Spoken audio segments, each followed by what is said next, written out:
आकाशवाणी मध्य प्रदेश से प्रस्तुत हैं प्रादेशिक समाचार।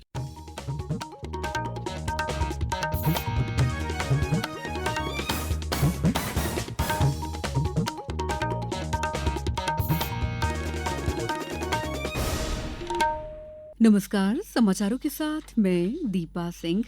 प्रधानमंत्री नरेंद्र मोदी ने विश्व की अग्रणी विमानन कंपनियों को भारत में निवेश के लिए आमंत्रित किया है। उन्होंने कहा कि भारत विश्व में तीसरी सबसे बड़े घरेलू विमानन बाजार के रूप में उभरकर सामने आया है। उन्होंने कहा कि 2014 में देश में 74 परिचालन योग्य हवाई अड्डे थे, जो अब बढ़कर 162 हो चुके हैं। उड़ान योजना की सफलता का उल्लेख करते हुए प्रधानमंत्री ने इसे भारतीय नागरिक विमानन इतिहास में एक स्वर्ण अध्याय बताया। उन्होंने कहा कि भारत विमान रखरखाव के लिए एक वैश्विक केंद्र बनने के प्रयासों को बढ़ा रहा है।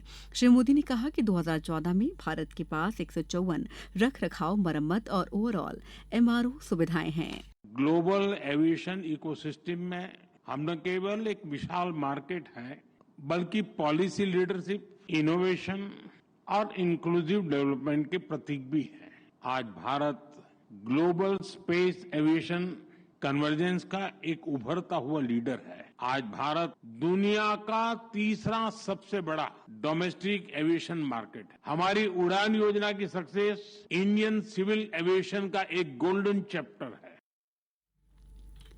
केंद्रीय कृषि और किसान कल्याण मंत्री शिवराज सिंह चौहान ने आज विकसित कृषि संकल्प अभियान के तहत नारायणगांव, पुणे, महाराष्ट्र में आयोजित कार्यक्रम में किसानों से संवाद किया। उन्होंने किसानों को सरकार की विभिन्न किसान हितैषी योजनाओं से भी अवगत कराया। जब तक किसानों के बीच नहीं जाएंगे, खेतों में नहीं जाएंगे, उनके साथ बात नहीं करेंगे, तब तक वो ठीक खेती को दिशा नहीं दे सकते। विकसित कृषि संकल्प अभियान क्या है?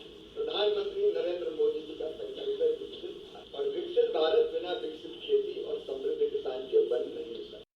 उधर प्रदेश के जबलपुर के शहपुरा विकासखंड में विकसित कृषि संकल्प अभियान का आयोजन किया गया, जिसमें 300 से अधिक किसानों ने हिस्सा लिया।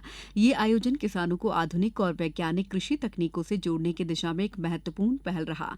कार्यक्रम में भारतीय कृषि अनुसंधान परिषद, खरपतवार अनुसंधान निदेशालय, जबलपुर के प्रमुख वैज्ञानिक डॉ पीके सिंह, डॉ ए.के. सिंह सहित कृषि वैज्ञानिक विशेषज्ञ, कृषि सहायक संचालक, उद्यानिकी, मत्स्य और पशुपालन विभागों के विशेषज्ञ मौजूद रहे।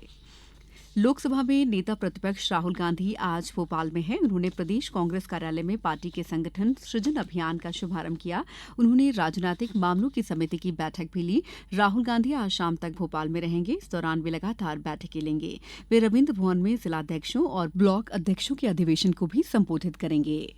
भोपाल स्थित भाजपा प्रदेश कार्यालय में आज विकसित भारत का अमृतकाल सेवा सुशासन गरीब कल्याण के 11 साल विषय पर कार्यशाला का आयोजन किया गया। कार्यशाला में मुख्यमंत्री डॉ मोहन यादव भी शामिल हुए। इस अवसर पर उन्होंने कहा कि प्रधानमंत्री नरेंद्र मोदी के यशस्वी नेतृत्व के विगत 11 वर्ष नया भारत की सशक्त, समृद्ध और आत्मनिर्भर यात्रा के प्रतिमान हैं। हमारा देश विश्व की चौथी सबसे बड़ी आर्थिक महाशक्ति के रूप में स्थापित हुआ है।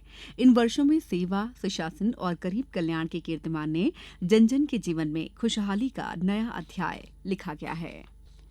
प्रदेश में आंधी बारिश का दौर जारी है। जून माह में भी पहले दिन से ही प्रदेश के किसी न किसी जिले में बारिश हो रही है। आज भी उज्जैन, भोपाल और इंदौर सहित कई इलाकों में बारिश हुई। मौसम विभाग के अनुसार आज ग्वालियर, चंबल के 8 जिलों में आंधी की रफ्तार 60 किलोमीटर प्रति घंटा तक रहेगी। वहीं भोपाल, इंदौर, उज्जैन समेत 38 जिलों में भी आंधी बारिश का अलर्ट है। इससे पहले कल भी भोपाल, इंदौर, रतलाम, धार समेत कई जिलों में मौसम बदला रहा। अब कुछ समाचार संक्षेप में। बैतूल जिले के चिचोली सीबीएमओ डॉक्टर राजेश अतुलकर द्वारा मलेरिया जन जागरूकता रथ को हरी झंडी दिखाकर रवाना किया गया। आज 8वें विश्व साइकिल दिवस के अवसर पर नर्मदापुरम में साइकिल रन का आयोजन किया गया। आगामी बारिश के मद्देनजर आगर मालवा कलेक्टर राघवेंद्र सिंह ने जिले के शहरी और ग्रामीण क्षेत्रों में नालियों की सफाई का कार्य प्राथमिकता से करने के निर्देश दिए हैं। इंडियन प्रीमियर लीग आईपीएल 2025 का फाइनल मैच आज खेला जाएगा। इस बुलेटिन में इतना ही। अगला बुलेटिन शाम 7:10 पर। नमस्कार।